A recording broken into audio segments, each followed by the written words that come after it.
I hope everyone is doing well today. Thank you all for attending today for our Creative Aging seminar on serving America's older veterans. I'm Nathan Majaros. I'm the Director of Programs at Lifetime Arts. And joining me today are my friends from the Gem State, and that's April Floyd, Activity Coordinator at the Idaho State Veterans Home in Boise, Larissa Dittman, Volunteer Services and Activities Coordinator at the Idaho State Veterans Home in Lewiston, Kevin Wallior, Management Assistant for the Idaho Division of Veterans Services, and Laura Roghaar, who's the Arts Learning Services Director for the Idaho Commission on the Arts. So, friends, if you had no obstacle, what art form would you like? April, do you want to share what you're thinking? Absolutely. I personally enjoy doing pencil sketching and acrylic painting, so I would love to actually take some classes and learn more about that personally. Nice. What about you, Larissa? I think I'd have to go with pottery. I don't know very much about it, but I think I would really enjoy getting in and making things. I love that. How about you, Kevin? Uh, Either metalwork or maybe kintsugi, the Japanese art of like repairing pottery with gold or platinum. Excellent. I love that. And Laura, I'm kind of keen to see if I can get into natural dyeing. I got some indigo seeds this year and seeing like, can I just really complexify things by growing dye and then making dyed fabrics? But TBD, we'll see. yeah, that's cool. And it's evolving too, right? Right. And I'm going to stick with the trend of the visual arts. I would love to pick up painting again. It's something that I used to really enjoy pouring myself into, but it's been a while. But I hope to do that again soon. And our agenda for today is posted here on the slide. And our goals today, we want to set the stage and give a bit of background on this creative aging work. So we're going to learn about the impacts of creative aging programs, some supporting research. We're going to look at the elements of this evidence-based program model and the benefits as well. And we're going to talk about the power of cross-sector partnerships. And then we're going to hear directly from Kevin, Laura, April, and Larissa about their experiences in planning and implementing programs and the impact of creative aging on older adult veterans. And we're also going to hear about this partnership between the Idaho Commission on the Arts and the Idaho Division of Veterans Services. I just want to call out some of the chats that I see. We see some printmaking, pottery, lots of pottery. People love pottery. Sculpting. I see a classical guitar. That is our first non-visual arts. So that's really awesome. Puppet building, photography. These are all really great and really exciting.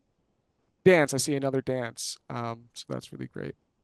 Thank you all for sharing, and hopefully this presentation will also inspire for us all to think about how we can continue incorporating the arts and arts learning into our everyday and in the future.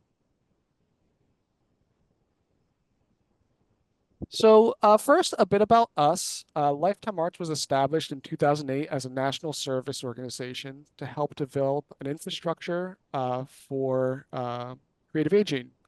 And we provide training and professional development, as well as online resources, technical assistance, and consulting services, like the nuts and bolts of creating and sustaining these types of programs that we're going to talk about today. And our goal is to help organizations break down silos and build partnerships to deliver engaging, participatory programs that recognize older adults as creative and social learners. So first, we're going to talk about why is everybody always talking about aging? And first and foremost, we think it's important to consider shifting demographics. And as you may know, worldwide, the population is aging due to one, falling fertility rates, and meaning people are having fewer children, and rising longevity. And simply, people are generally living longer and healthier lives. In fact, the US Census Bureau projects that the size of the older population in the United States is projected to grow by almost 50% from 2016 to 2030. And by 2034, adults age 65 and older are projected to outnumber those under age 18 for the first time in US history. I think it's also important to stress that this demographic shift is not a temporary situation, but it's a permanent shift towards an older population. And at the same time, we want to be aware that aging does not look the same for everyone, and that includes longevity inequality. How long you live depends on race, income level, zip code where you live, and other factors like that. And at Lifetime Arts, we want our creative aging work to address these inequities, ensuring that arts programming is accessible for the full span of diverse older adults and is also responsive to their needs. Another aspect to consider includes the Surgeon General's recent report on the increase of social isolation. There is strong evidence that many adults age 50 and older are socially isolated or lonely, and that can actually take years off of their life and proves as dangerous to health as smoking. Current research also suggests that loneliness is experienced more among vulnerable older adults, including immigrants and older adults who identify as BIPOC and LGBTQIA+. And a special aim of the creative aging programs we're going to be talking about today is to alleviate some of that isolation, and specifically how engagements with the arts can help older adult veterans also feel connected and engaged.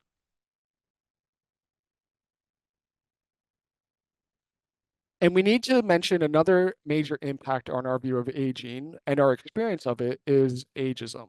And the World Health Organization reminds us that ageism can be institutional, interpersonal, or self-directed. We often hear older adults who say things along the lines of like, I won't go to a senior center because they're full of old people. And we probably all hold these biases about aging ourselves. And in new research by Dr. Becca Levy, author of the book Breaking the Age Code, proves that when we are exposed to negative age stereotypes, our actual health suffers with higher risk of cardiovascular events and memory loss. As creative aging advocates, we acknowledge that growing older is a natural and positive aspect of living. If we're lucky, we're all in this club, we're all aging. And rather than approaching our adulthood as a time fraught with regret, isolation, and confusion, we can approach it as a time of potential and growth. And so this is where creative aging comes in. And we define creative aging as professionally led instructional arts programs that build skill over time across all the arts disciplines, a lot that we've saw in the chat here this morning, and ensure it's arts education for older adults.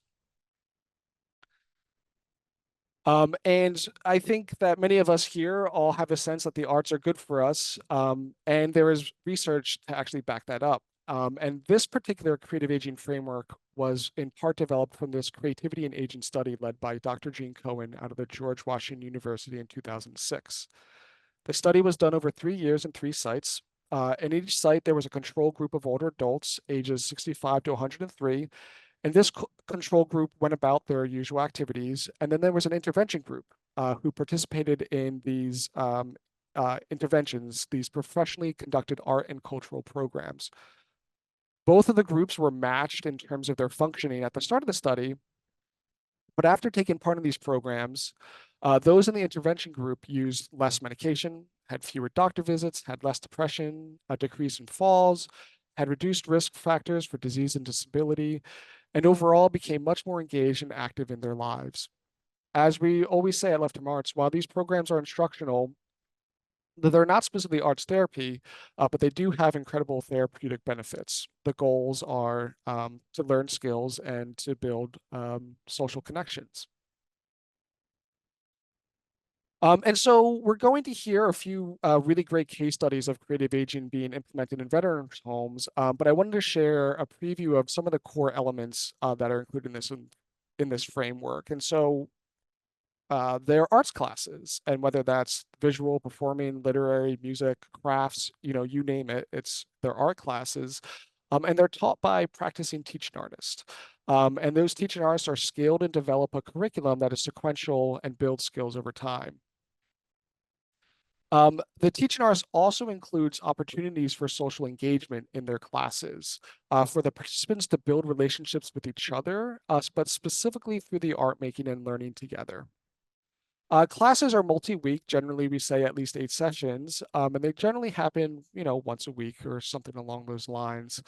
But in this way, the learning and practice of the artistic skills happen and grow over time.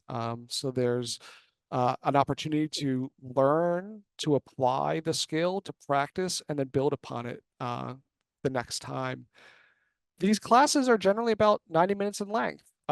So folks really have that time to dive deep and to practice those skills, develop those skills. And we also recommend that there's a registration for these types of classes so that folks know that there's a commitment to coming in and learning the skills over time and returning week to week. Generally, we see that these classes can be free or fee-based, depending on the organization and their needs. And finally, they're also planned with a culminating event in mind, a celebration of the work that's created over these 8 weeks. And it's a way to share that with community members. And these takes the form of things like a performance or a reading, a gallery exhibition, whatever's appropriate for the art form, but a real way to cap the class and to honor the work that the older adults have done. And at Lifetime Arts, we believe that cross-sector partnerships have been key in advancing this creative aging movement. These partnerships bring together various agencies and organizations to serve a common constituency of older adults and further their individual missions and goals, leveraging the assets and expertise of each partner. Through this approach, we don't need to reinvent the wheel, but rather tap into existing infrastructures and help each other fill the gaps. We have seen the power of partnerships resulting in expanded older adult programming that is responsive, builds artistic skills, increases social connection, and improves health. And all this is to say, which I'm really excited for you all to hear from our team in Idaho about their partnership and their programs. And so it's my pleasure to turn it over really to the stars of the show. We'll hear some case studies on how they created a partnership to bring creative aging to veterans homes, and also hear directly about their experiences in planning and implementing programming. So I'm going to read brief bios of our friends here. We have Laura Roghaar is the Arts Learning Services Director for the Idaho Commission on the Arts, where she works to increase access to artist-led learning for Idahoans of every age. Kevin Wallior is the Management Assistant for the Idaho Division of Veterans Services. He has served the Idaho veterans community for 12 years. He's a third-generation veteran who served in the U.S. Air Force from 2004 to 2008 as an airborne cryptologic language analyst. April Floyd is a nationally certified activity director. She has worked in elder care communities for over 30 years and has been at the Idaho State Veterans Home in Boise for 5 years. April works closely with staff and residents to build activity programs to better improve the lives of veterans and the elderly. And Larissa Dittman is a national certified activities consultant. She has been with the state of Idaho for 10 years and 18 years as an activities professional. Larissa works with volunteers and coordinates activity programming for the Idaho State Veterans Home in Lewiston. Thank you all for joining me today. And Laura, I'm going to turn it over to you to kick us off. Thanks, Nathan. We're really grateful for this space to share how 2 Idaho state agencies have partnered to bring creative aging workshops to Idaho's veterans. So as Nathan said, I'm Laura Roghaar, and I represent the Idaho Commission on the Arts, which is our state agency dedicated to enabling access to arts and to arts education for all Idahoans. And also with me is my colleague, Kevin Wallior. Hi, yes, I'm Kevin Wallior. I'm with the Idaho Division of Veterans Services. We are a state agency that is dedicated to serving Idaho's veterans and their families by providing superior advocacy, excellent assistance with benefits and education, high quality long-term care, and respectful interment services in a dignified final resting place. We're briefly going to share about how we built the partnership at the administrative level before handing the mic to the folks who have produced workshops in the state veterans homes. Next slide. Our process for piloting creative aging workshops in Idaho's veterans homes included first defining a partnership between our 2 government agencies. We agreed together to pilot this workshop model in Idaho's 4 state veterans homes. The Art Commission would take the lead on matching artists with each of the homes, and Idaho Division of Veterans Services would implement the workshops day to day. We invited Lifetime Arts to help us build capacity to produce creative aging workshops throughout the state. Lifetime Arts trained Idaho teaching artists and also administrative staff at Idaho Division of Veterans Services and the Arts Commission, so that we all understood how to design skills-building workshops for older adults. And finally, we simply jumped in to implement creative aging workshops in each of our state's 4 homes. Our mission is to provide an environment for our veterans that does not feel like an institution. Our veterans serve their nation with dignity and respect and deserve the same from us. Welcoming artists into our state veterans homes is one of the many ways we have honored our veterans, and providing them a creative outlet allows them to express themselves in a healthy, engaging fashion. Next slide. And the Arts Commission's role really has to do with our relationship with arts organizations and with teaching artists. So we already are fully invested in supporting those constituencies. So we're in a great spot to connect activity staff at the veterans homes with local artists who can bring hands-on skills building workshops to the residents. Creative aging, for us, presents a wonderful avenue to introduce Idaho artists to new communities. It's now my pleasure to hand the presentation to my colleague, April Floyd, who will share her experience implementing creative aging in the Idaho State Veterans Home in Boise. April, take it away. Thank you so much, Laura. My name is April Floyd, and I work at the Idaho State Veterans Home in Boise. And we were very excited to do a partnership with Lifetime and Creative Arts. It was a wonderful experience for our veterans. We did 2 separate programs over a period of 10 weeks last year and this year. And we did, one class was on photography, and the other class was on printmaking. So when we started offering this to our group, we realized that men, especially in veterans homes, when you say the words arts and crafts, doesn't get much of a draw. So I really appreciated the formula that they gave us to present this as a class with teachers coming in. So when we offered it as a class with registration and sign up and a commitment, we really had great participation. We started off with about 12 participants, and it whittled down to about 8 for our photography class.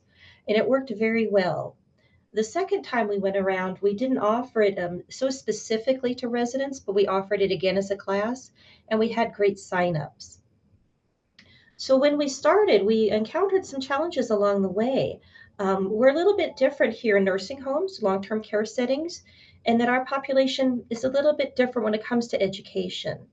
We don't teach with students, it's slightly different, and even when you're teaching at adult senior center, our residents here, many of them, perhaps most of them, have some form of dementia or challenges in comprehension. So when we talked to the teachers, we realized we had to find a way to present the classes and build on skills, but not necessarily making that the entire framework. So each class, we provided one simple step. We completed that step and then did it over and over again. And then the next time we did a different task, slightly building on that. But they didn't have to necessarily intertwine and need one skill to develop into the next. So if we taught each class as a separate experience, we have really had a lot of successes. The main thing that we focused on is the experience of creating the art together, learning from the teacher, and then interacting with our other companions to make this a really exciting and interesting experience. So we did have, like I said, some great successes, but some great challenges. It does require a lot of one-to-one support. So with a class like this, you do need to have enough staff and volunteers available so they can sit with your residents as they're participating. So, but overall, I think the entire program was just an amazing boost of confidence for our residents. Their ability to create and show and showcase their talents was really the best thing about this class. And as you can see in this last slide, there's our group of residents highlighting their printmaking collage with that giant flag. And those accumulating events at the end really, really make a special time for our residents. And Kevin got to come to that and see the impact that it had on our group. So I'm going to take a time now to turn this over to Larissa, and she's going to talk about the programs they had over there in her neck of the woods. Thank you, April. So I am here at the Idaho State Veterans Home in Lewiston, and we similarly ran workshops here. I'm going to go with the old adage, a picture is worth 1,000 words. I'm hoping that this will kind of illustrate and bring to life the great things that have been happening here with these workshops. I will say all of the veterans pictured consented for us to be able to use their photo and kind of share the details about what their experience looked like. So what you're looking at here on the left side was the signage that we used to promote our first workshop, Operation Draw and Jaw. It was taught by Kelsey Grafton. She is an artist herself, is also teaching art as a professor at Lewis Clark State College, and she had experience with curating shows for the Center for Arts and History.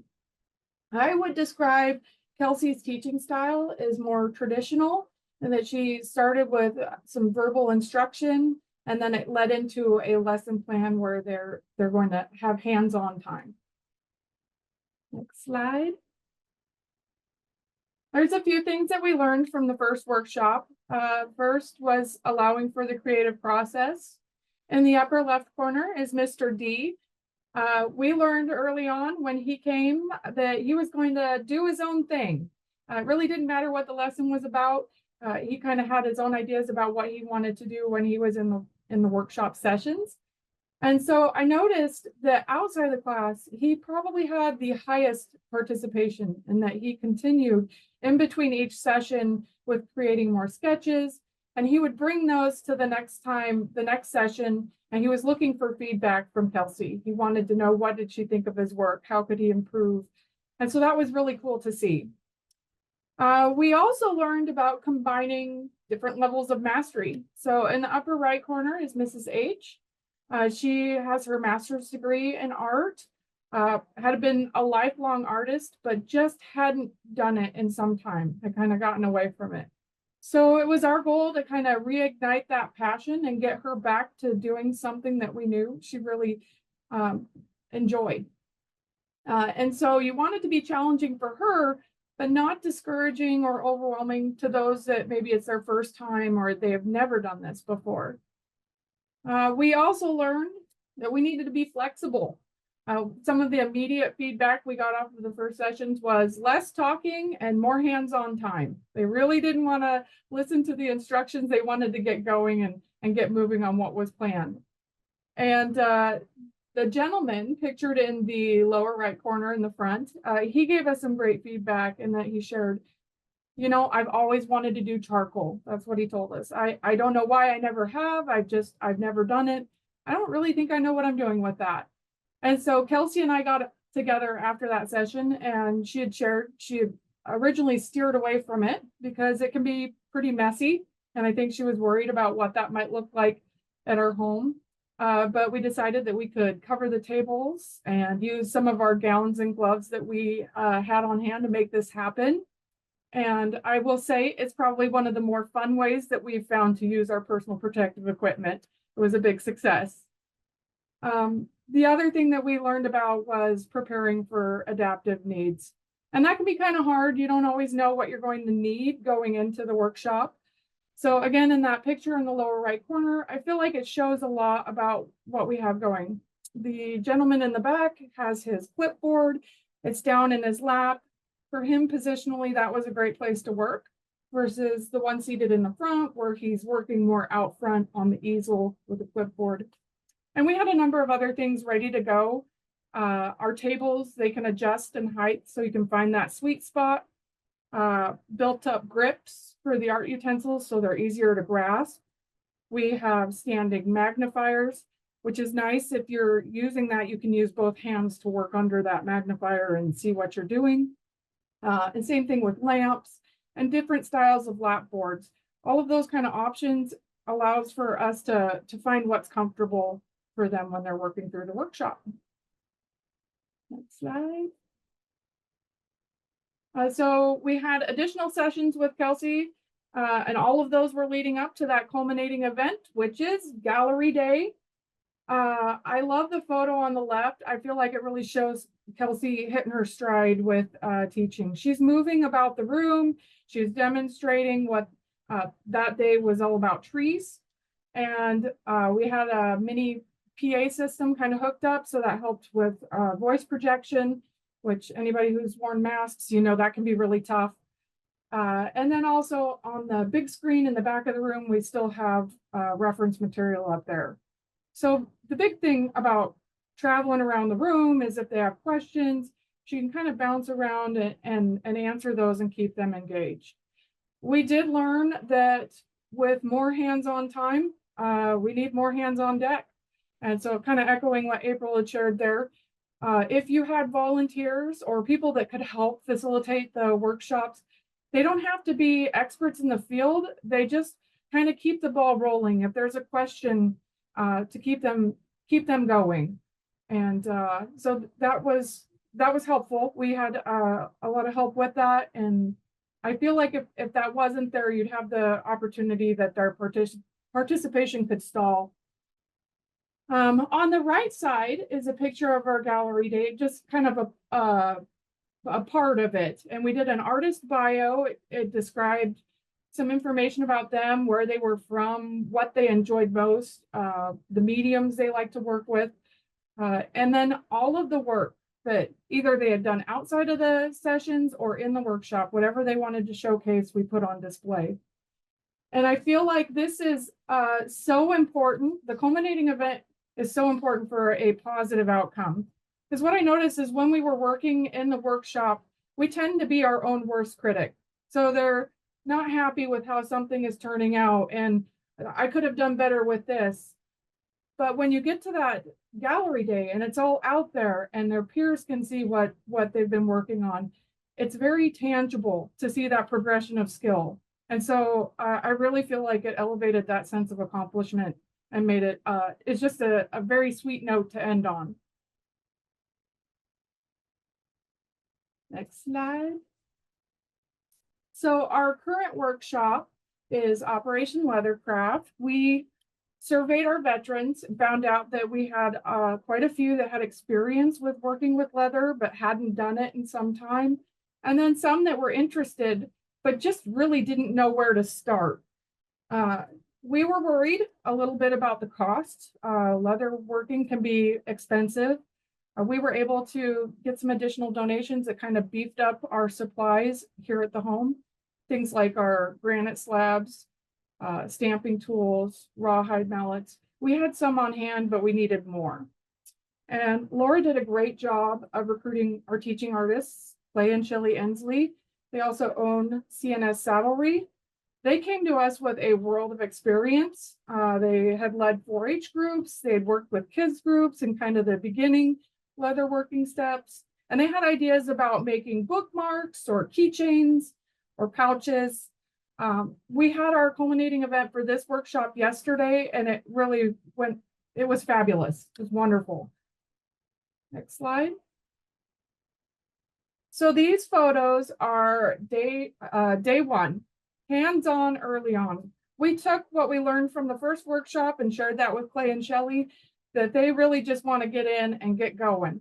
And so day one was all about getting familiar with the tools and the techniques and just getting in there and giving it a try. And we realized right away that we needed to get some kind of a holder for our stamps because you can see that target you're trying to hit with the mallet is quite small and your hands can get in the way of that. And so we managed to get a hold of some of those to help with that part of it. Clay and Shelley asked the group, they said, what do you want to make? What would you like to make out of leather? And they said, we want to make belts, which makes a lot of sense to me. It's a custom fit and they hold up your pants. Why not? Next slide. I love these photos.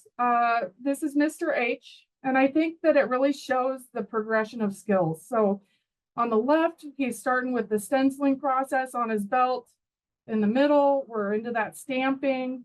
And he had shared with me that in between each session, he was thinking about what he wanted to do the next time we were going to be in there working and how he could make his belt better, which I really think was great and kind of added to that excitement. And then on the right, he's in that finishing and sealing. And I just love the look on his face. It says, you know, that sense of accomplishment. You can see that it's coming together for him. Next slide. And then this is Mr. C. Again, he taught us a lot about different levels of mastery. He's very knowledgeable with leatherworking. He had tanned his own buckskin, made his own moccasins. And so when he came into the first session, his response was, "I have never decorated leather before." And so I was worried he may not want to participate because he is so knowledgeable. And sometimes that doesn't lend itself to following another instructor. But we were pleasantly surprised. You can see in the upper right corner, Clay and Mr. C hit it off. They had this general knowledge about working with leather that was a great foundation to start getting to know one another. And it just kind of snowballed from there. The social connection, he'd come down and he was sharing about his service, different experiences that he'd had. And you can see he chose to do knife sheaths down in the lower right corner. And on there, it's got, you know, his duties in the service. And it was just great. It was great to see him be able to open up about that. Next slide. And so lastly here, I have some special considerations that I feel like would be good to know if you're working with veteran populations. We have the top 10 VA claims from the VA annual benefits report. And there's a couple of takeaways on here. Hearing loss. We see a lot of that with our veterans, and part of it is that exposure to equipment or guns or situations where you couldn't get any hearing protection on. It just wasn't available for where they were at and what was happening. And I feel like this can explain a lot about why we see that wanting to be more hands-on. I think that it's just a way to get in there and get going and work past that part. The other item I'd like to mention is PTSD. It's number 4 on the list here, and this is just the number of VA claims. It doesn't capture the number who are battling on their own. And so these workshops can help with that support and get purpose. And I really feel like that creative process can offer a positive way to cope. And so just like we saw with Mr. C and those social connections, I really feel like those are great benefits for our veterans. So that concludes the information that I have prepared to share with you today. On the next slide, you're going to see our contact information available so you can reach out if you have any questions. And I think now we're going to open it up to some Q&A. That's right. And so thank you everyone for sharing these case studies. I mean, such incredible stories, such an incredible partnership. And so, yeah, I do invite everyone today, if you want to throw some questions into the chat for our panelists here. But I want to start by first asking Laura and Kevin about where they see this type of programs and this type of partnership benefiting, you know, both the Commission on the Arts, Veteran Services, and then also how it impacts the teaching artists and the veterans themselves. Like, why the investment into this? What do you think the value is? I can speak first. So at the Arts Commission, our core constituency really are arts and cultural organizations and artists themselves. And as a subset of that, teaching artists are so vital to building a creative future for a state like Idaho. Teaching artists are the folks who are actively cultivating cultural practice and artistic practice for other folks in Idaho and helping us build vibrant communities and thriving economies, frankly. But being a teaching artist is also a hustle. Artists have to constantly be making the case for the value that their work has. So from our point of view, the opportunity to teach older adults, and especially older adults in a healthcare setting, such as the Idaho State Veterans Homes, helps our artists increase their skills and experience, so that they're visible and introduced to new communities, and able to kind of expand their impact. I also just love to see the connection, the personal connections that artists are making, teaching artists are making with other artists, right, in their workshops. So Larissa had that great image where the saddle maker Clay Ensley is just like nose to nose with another leather worker in the Lewiston State Veterans Home talking about their art form. What a beautiful, opportunity to just exponentially grow your impact as an artist. Then from the veterans side, my agency, has a scope that's larger than just our veterans homes. And so utilizing these successful teaching classes and events to help kind of broaden that to our veterans community as a whole, I think would be very, very valuable, showing both the confidence, but also going back to some of the positive outcomes from creative aging that Nathan explained, as far as increased energy, less health issues, particularly of some of those that are very, very common amongst the veterans population. And then hopefully from there, spreading it to my counterparts in the surrounding states, and Utah, Nevada, Montana, who we interact with on a regular basis through NASDVA, which is National Association of State Directors of Veterans Services. Thank you, Kevin and Laura. For April and Larissa, I'm wondering, we heard how these programs, impacted the veterans themselves. I'm wondering how the programs impacted you, in the sense of, offering a program in the arts and seeing people engage this way. Can you talk a little bit about if the programs have any impact on you or the work that you do? I learned a lot from this whole experience, and I learned a lot from each teacher that comes in. Each one has given me great tools and education. And I've taken what the teachers have brought to me, and I've taken it out and used it in other programs now. So using that same framework, we now have a separate person coming in to do leather work in our building. I found that when we do arts and crafts at all, we label it different and we present it as a class, and that draws our guys in much better. Working with the teachers may be more sensitive to understanding how the teaching process is, and the goal setting part, which is again challenging for us. So overall, it's really changed my programming and the way I look at providing art to our veterans in a whole different light, and to partner with the community. I mean, the residents see our faces every day, but to have a teacher come in and bring their joy and creativity was really what made it special. Like Larissa said, that connection between the artist and the art student, you can't replicate that. You can't replicate that with our in-house staff, because it comes from a true artist's heart. And that's what we got to see and experience. And it touched the artist's heart within all of our guys. Thank you, April. Can I just amplify what April said?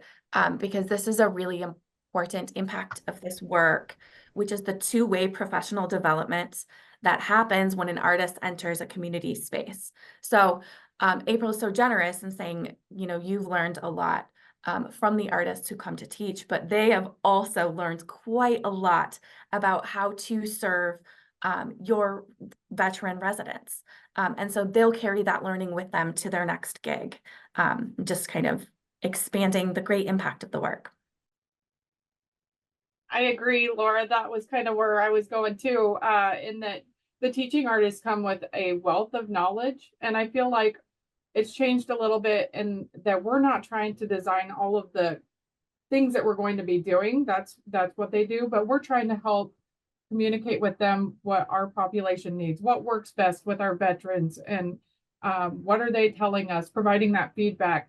We also spend a lot of time with the teaching artists kind of showing our space and what is available, so they know what all that they're working with, and the tools that we already have to put into place.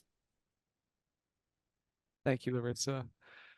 I'm wondering if there was anything in particular from Lifetime Arts that you found the most valuable in whether it was your planning or the implementation of these programs. I think for us, the workshops have helped.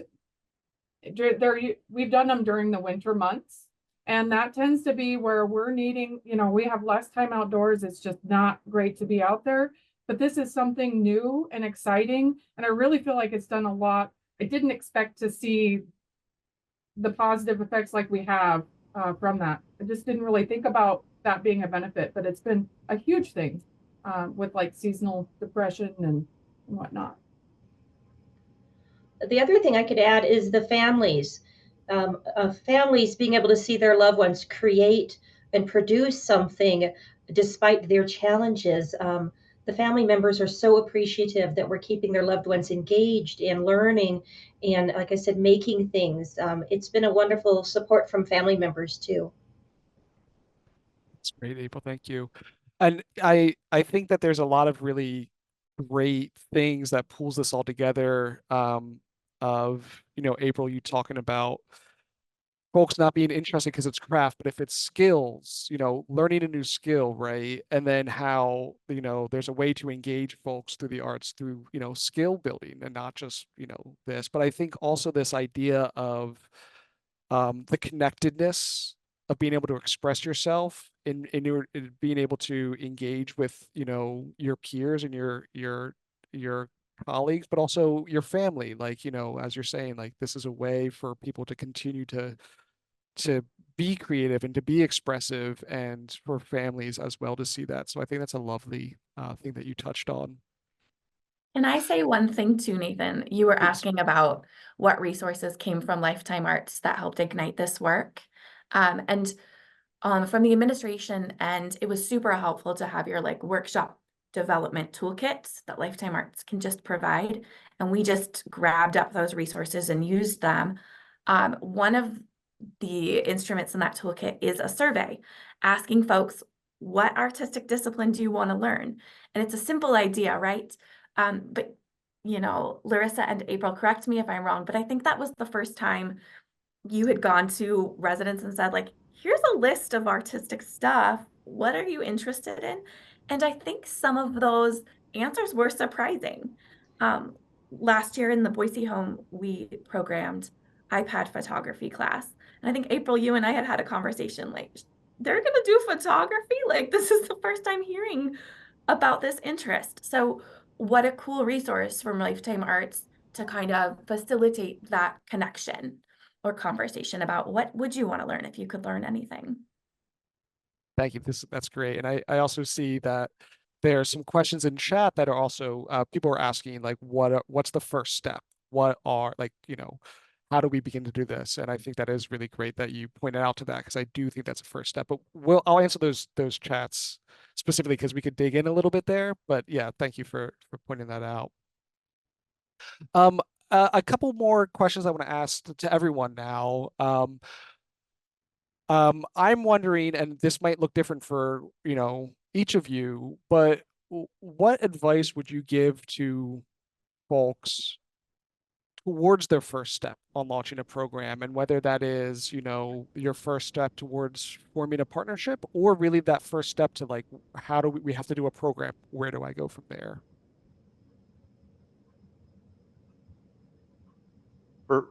Speaking on that, this all got started because of the previous director of the Idaho Arts Commission.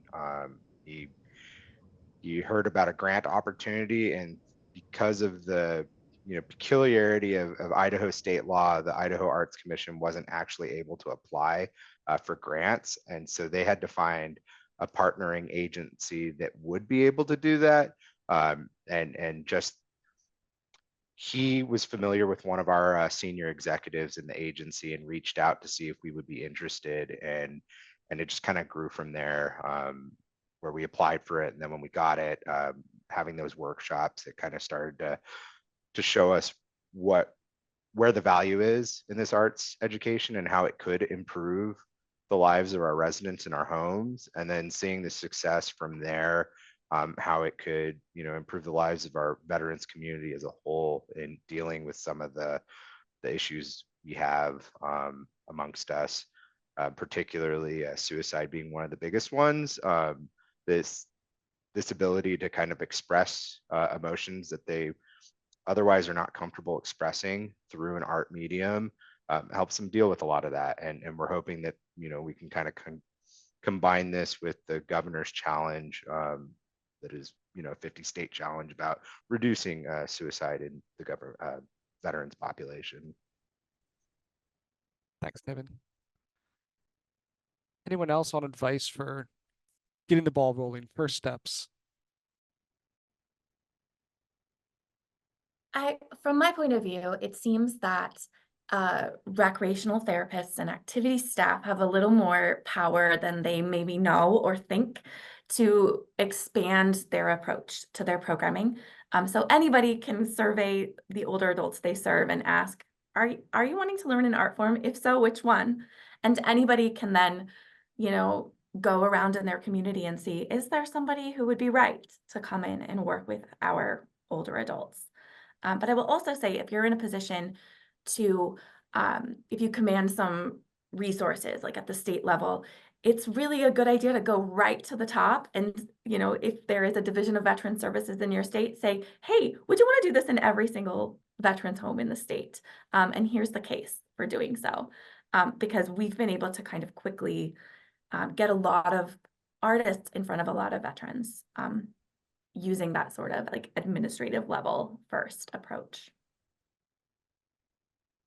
Thanks, Laura. I also wanted to comment as well is I think one of the great things from the case studies is how iterative they were as well.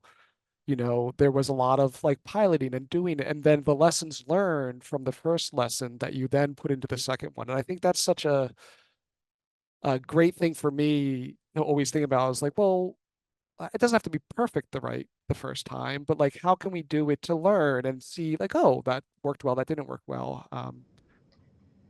That's really well said, Nathan. I will share with you that our photography class had a very rough start. Our residents were very challenged in learning new technology, and the teacher had a very soft-spoken approach. And so to like Larissa, our residents wanted to get in there and get going, and he was starting off up here. We had to really work together over a period of several classes to where we could get on the same page. And once we did, we were able to accomplish something amazing. But it took a lot of work, a lot of dedication, and a lot of explaining our population specific needs and challenges to a teacher who's not used to this area that we live in every day. It's our world and we know it, but to communicate that to somebody who's coming in is a big concept to embrace. Thanks, April. I agree. And one thing that I've noticed is our participants in these workshops will give you honest feedback. They'll let you know if it's working or if it's not working. And so that's great in helping to steer that and make those adjustments as you need to. Yeah, thanks, Larissa. And I think that's one of also the really great things about working with older adults is in general, you'll get that honest feedback and there's, goal-oriented and autonomous and want to learn this thing. So they'll let you know, which I think is actually like, it's great. Lean into that. Goes back to what, Laura was saying is, one of the first steps is asking because, older adults know what they want. I want to quickly move into some of these questions that are coming into the chat. Let me go with this one first. So Larissa and April, how frequent were the art sessions? Were they weekly, twice a week, monthly? Ours were once a week for 90-minute sessions, and it continued on for 10 weeks with the culminating event happening after that. Ours were pretty similar. Our first workshop, I found that we really, we had to work for that 90 minutes. Sometimes we would lose steam before then. And then with the leather workshop, that was not a problem. We were going longer. And so I think it just depends on what you're doing. But once a week has worked well, and that you get that time to think about what you're going to do before you come back in, or maybe try some things on your own, it's been a good frequency for us. Thank you. There is a question about, do you offer training to teaching artists related to dementia or veteran-specific accommodations? And this will kind of be a two-parter. Lifetime Arts does not specifically have a training around veteran-specific accommodations. We did recently launch an Inclusive by Design training for teaching artists, which talks about how to approach the work using concepts of universal design and understand these accommodations. But Larissa and April, I wonder if you could talk a little bit more. I love, how you were adaptive. And can you talk a little bit about how, you made those connections between the teaching artists and, your expertise and knowing, the veterans about, how did you work with the teaching artists to basically help them with those accommodations? Okay, so I feel like a lot of this work happened when we first initially met with the teaching artist, and we're talking about before we ever even get started in the workshop. It depends, the special considerations kind of depends on who your group is. They're all individuals. So what they might need, you just need to be able to communicate with the teaching artist that this is what we're doing now that works well. And just like with the mini PA system, that's something that we had come up with for other activities too, because when we were wearing masks all the time, it's really tough to get your voice out there. You can't read lips. And so once we showed Kelsey that, she was on board. Let's try this. Let's do it. And it works. It works well. So just talking with them about what we see and what we do, I think helps them to take that back when they get to that point where they're teaching. Yes, I would agree, Larissa. The key seems to be meeting with the potential artist ahead of time. And we gave them a tour of the building, so they got to see how the residents live and their daily way of what they do.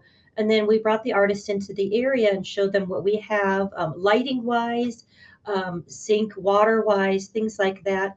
And then again, any adaptive devices is really resident based per their needs. We happen to have a lot of stroke victims who don't have use of one side, so that requires a lot of modification. But the thing I found that really worked the best is our second teacher came in, and her first class was really getting to know our population and what they could do. So we focused on abilities and getting to know, and she did a very simple craft, not even related to what we were overall doing, just to gauge where our residents were, and that allowed her to meet each one of them where they're at one-to-one, get to know their names, how they moved, and really their cognition level too. So when she came into that second class, she had a better framework to understand how to work with all of these individuals too. So I just think that taking that time and utilizing our staff's knowledge of this person can do this, we're going to help them with that. This person is more independent, and explaining that as we go. And then, of course, we meet with the teacher after the class and review what was successful, what worked well, and how we need to change it to make it work again for the next session. Excellent. Thank you.